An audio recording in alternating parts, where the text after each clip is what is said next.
안녕하십니까. 평택천놈 주식TV 봉천생 이강민입니다. 종목 분석, 오늘은 코스피에 속해 있는 넷마블에 대해서 살펴보도록 하겠습니다. 넷마블, 게임주죠. 사실 뭐 넷마블을 관심있게 지켜보시는 분들이 많을 거예요. 최근엔 또 신작 출시를 했었죠. 뭐 블레이드 앤 소울, 레볼루션 이렇게 출시를 했는데요. 신작에 대한 어떤 기대감이 굉장히 컸던 게 사실입니다.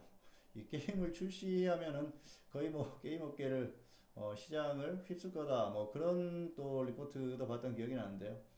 상당히 재미있는 리포트였다 그렇게 볼 수가 있겠습니다. 사실 뭐 신작 게임 하나 출시해서 뭐 엄청난 흐름이 나오겠습니까? NC소프트 같은 경우에는 과거에 리니지 모바일을 출시하면서 엄청난 흐름을 보였었죠. 그래서 아마 이 넷마블 같은 경우에도 그런 흐름을 좀 기대했던 것 같아요. 그런데 사실 최근에 조금 실적이 조금씩 나오기는 합니다. 그런데 기대했던 만큼의 그 정도 흐름은 아니죠. 사실 시장에 최근에 좋은 그런 흥행작들이 많이 나왔어요. 다른 기업들에서 게임들이 많이 나왔기 때문에 그런 영향도 좀 있습니다. 사실 좀 이런 흐름을 피해가지고 좋은 게임들이 없을 때 나와야 되는데 그런 시기를 좀 잘못 택하지 않았나 그런 생각도 들고요. 어쨌든 뭐 겨울이 게임 업계에 있어서는 좀 성수기라고 할 수 있지 않습니까? 그래서 그런 부분을 생각하고 출시를 한 것 같은데 아무래도 생각했던 만큼의 흐름 나오지 않고요. 그리고 실적 부분도 역시 과거의 실적보다는 많이 떨어진 흐름이에요. 그렇기 때문에 현재 어떤 주가의 흐름이 강하게 나올 그런 상황은 아닙니다. 그리고 뭐 기관의 어떤 리포트나 그런 것들에 반한 어떤 수급 흐름 이런 것들이 나온다. 그렇게 설명을 드릴 수가 있겠습니다. 자, 조금 더 자세히 살펴보도록 하겠습니다. 네, 넷마블이고요. 넷마블 CJENM이 2대주주 좀 약간 특이한 특이점이라 볼 수가 있겠죠. 그리고 자, 뭐 지금 이 넷마블 같은 경우에는 사실 좋은 점이 이런 점이에요. 지금 기타 주주들이 30%가 안 되죠.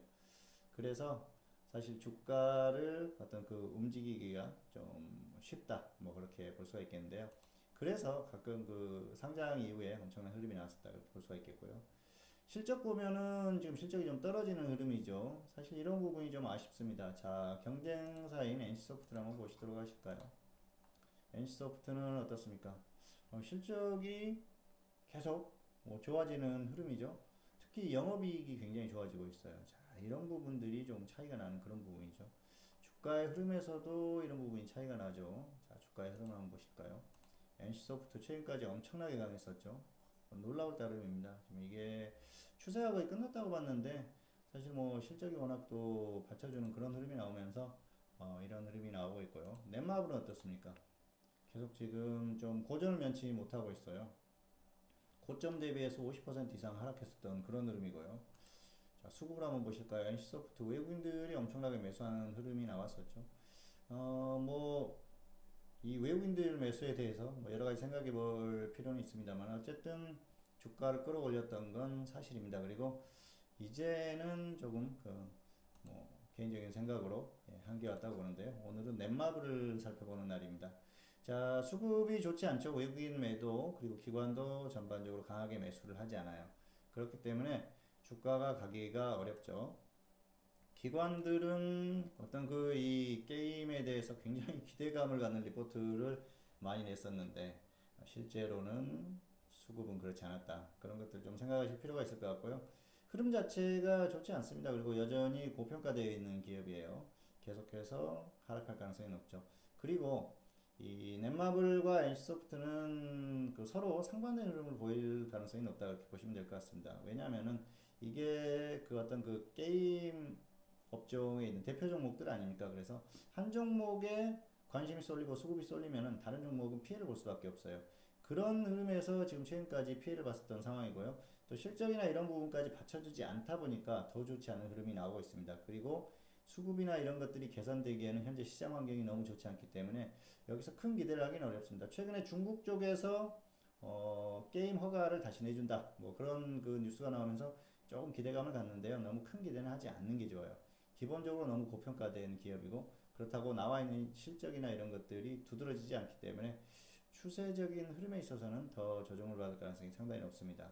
그리고 단기 반등은 나왔어요. 넷마블도 최근에 뭐 유상증자 아니고 자사주 매입 그런 이슈가 나왔지 않습니까? 어쨌든 그런 이슈로 좀 반등이 나왔는데요. 자, 주가가 얼마나 흐름이 좋지 않으면은 자사주 매입을 하겠습니까? 그만큼 좋지 않다는 거죠. 주가를 방어하고 싶은 거예요. 네, 최선이 방어예요. 그런데 이런 상황에서 지수가 좋으면은 더 좋은 흐름을 보일 수 있는데 지수가 꺾이면은 같이 꺾일 수밖에 없습니다. 그래서 현재 어떤 지수의 흐름, 시장 환경 이런 걸 생각했을 때는 추가 하락 가능성이 상당히 높고 앞으로 더 빠질 가능성이 높습니다. 그래서 당분간은 좀 관망하시는 게 좋을 것 같고요. 단기도 너무 좀 무리하게 접근할 필요는 없다. 좀 상황을 지켜보시는 게 좋을 것 같습니다. 자, 그래서 넷마블에 대한 결론은 중기나 단기나 조금 관망하시는 게 좋겠다는 말씀을 드리고 싶습니다. 조금 더 주가가 빠질 가능성이 높으니까 너무 무리하지 말자는 거죠. 자, 오늘은 넷마블에 대해서 살펴봤는데요. 뭐 게임 업계가 전반적으로 흐름이 좋지 않은 것도 사실이고요. 그리고 넷마블 자체가 너무 고평가되어 있습니다. 그리고 실적이나 이런 부분들이 전혀 받쳐주지 않기 때문에 추가할 가능성이 상당히 높다. 이렇게 결론을 내리겠습니다.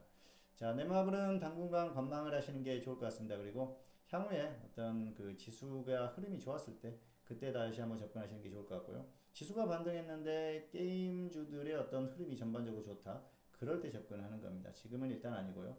그리고 NC소프트가 꺾인다고 해서 넷마블이 당장 크게 이익을 볼 만한 그런 상황이 시장 환경이 아니다는 말씀을 다시 한번 드리겠습니다. 자, 오늘은 넷마블에 대해서 살펴봤습니다. 오늘은 여기서 마치도록 하겠고요. 다음 시간에 또 다른 종목으로 찾아뵙도록 하겠습니다. 감사합니다.